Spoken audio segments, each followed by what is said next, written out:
Hi friends, இப்போ நான் பார்க்க போகிறோன்னா இப்போ வந்து மஷ்ரூம் பெப்பர் ஃப்ரை தான் சேர்க்குறேன். வாங்க எப்படி செய்யலான்னு பார்க்கலாம். பேனில் ஒரு 2 டேபிள் ஸ்பூன் ஆயில் வச்சுட்டு பட்டை கிராம்பு சேர்த்துக்கிறேன். வெங்காயம் சேர்த்துக்கலாம். இஞ்சி பூண்டு பேஸ்ட்டு, தக்காளி நல்லா வதங்க. கொஞ்சம் சால்ட் சேர்த்துக்கோங்க. மஞ்சள் பொடி, மிளகாய் பொடி, குழம்பு மசாலா பொடி, தனியா பொடி, கரம் மசாலா பொடி வேணா சேர்த்துக்கோங்க. கொஞ்சமாக வாட்டர் சேர்த்துக்கலாம். பச்சை வாசனை போகிறதுக்கு மஷ்ரூமை சேர்த்துடலாம். சால்ட்டு சேர்த்துருங்க.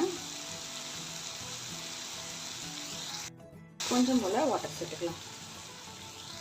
நல்லா கலந்து விட்டுருங்க.